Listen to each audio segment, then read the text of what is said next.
Ladies and gentlemen, Elder Scrolls 6 is officially in development and it has been for about 2 years now. There's a bunch of stuff to go over in this video, including what we think the location is going to be for the next game.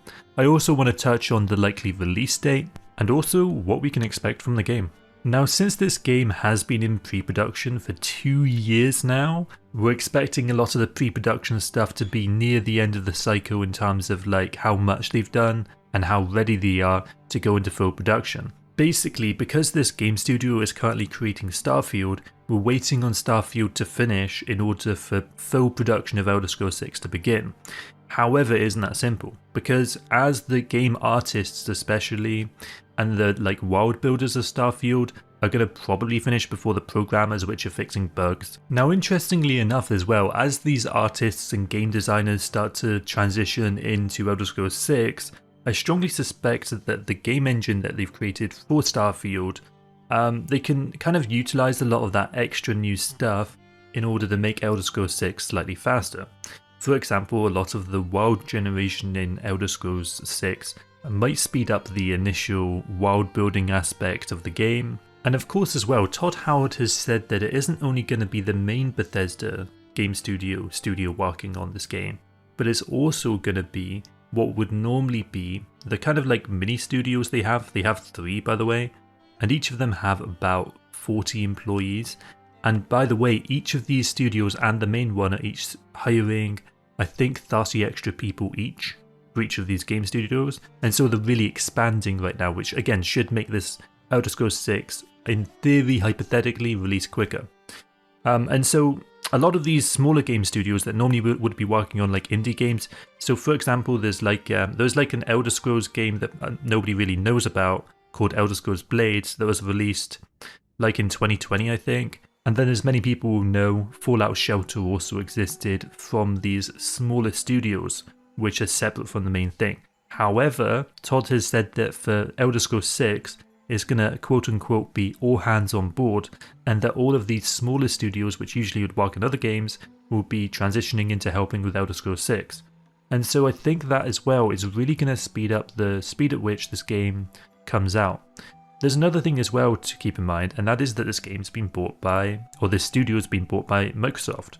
And Microsoft's definitely going to be heavily invested into this game studio releasing games at a decent pace. They're not going to want the game studios to take, 4 or 5 years to make a game. That's absurd. And I also do want to say, the time between Fallout 76 and Starfield was 5 years. The time between Fallout 4 and Fallout 76 was 3 years. And the time between Skyrim and Fallout 4 was also 4 years. And so I think what we're seeing here is likely going to be 4 to 3 years. And another negative as to why it might take 4 years instead of 3 years is because Todd Howard has said that the scope that they're trying to reach with the Elder Scrolls 6 is far higher than they've had in previous games. And so what we might see, and what likely I'm kind of thinking right now, is we might see both High Rock and Hammerfell as well. In the Starfield trailer last year, we actually had a little teaser of, I think it was Hammerfell, and that was in a little cockpit picture of the map. So it was kind of hinting that Elder Scrolls 6 that might be the map we go on.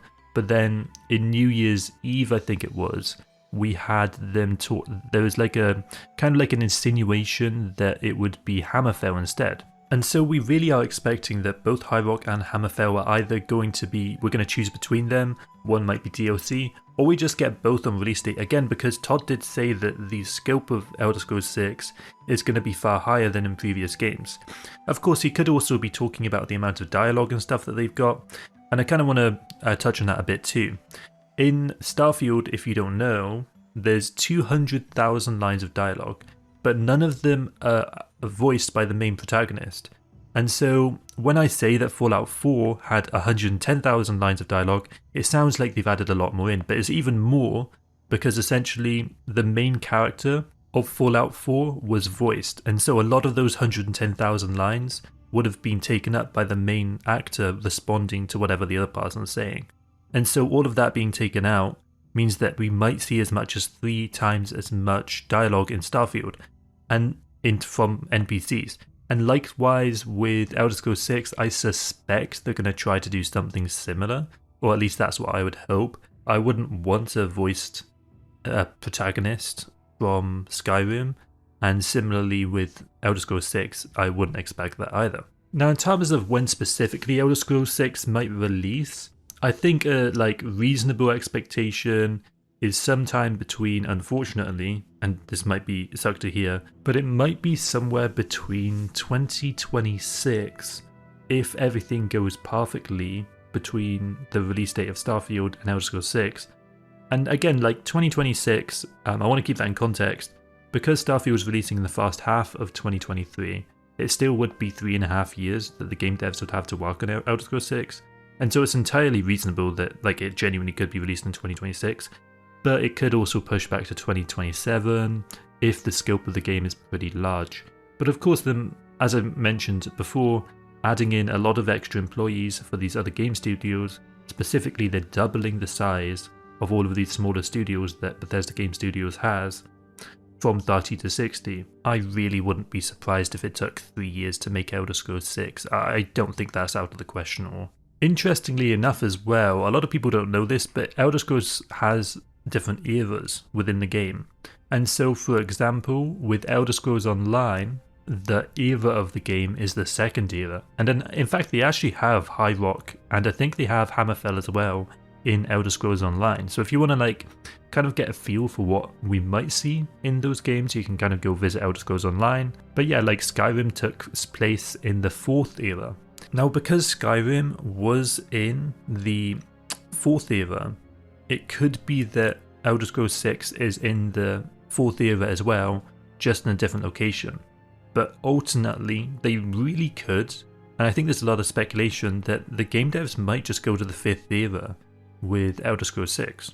And so all of the canon and the lore associated with the Elder Scrolls franchise will still have some relevancy, but it will lead them to not have to worry too much about contradicting themselves, simply because they're in a new era, and so things are a little bit different, and so they don't have to worry too much about, God, they got so much lore now from all the games, it's difficult to keep track of. So I would understand why they would go for a new era, and that's kind of why I'm thinking they might do that. I do also want to say, because of the WoW generation of Starfield, it is potentially the case that they could add in even more than just Hammerfell and High Rock. It is maybe that each DLC, for example, could be an entirely new area as well, because of WoW generation. So I don't want to leave any of that off the table. I really do think there's a genuine chance that could be what they're going for. Of course, I don't think that I'd do full service to these regions if they did kind of spread things out too much, but I did want to keep it in mind as something they could do hypothetically. Now, I would be interested in hearing, what does everyone else think about potentially what could come in Elder Scrolls 6? What lore might they potentially go into, when the release date might be? There's a lot to discuss with Elder Scrolls 6, and there's a lot of stuff still up in the air. So yeah, I'd love to hear your comments in the comment section. If you're not already, I really encourage you to subscribe to the channel, because I release generally Starfield videos and Elder Scrolls 6 videos, and a few other RPG games like Fable 4 that I'm really interested in. So yeah, definitely encourage you to subscribe for that, and of course it helps my channel a bunch. So again, subscribe if you can, helps a bunch. As always, have a wonderful day. I'm out. GG. Bye bye.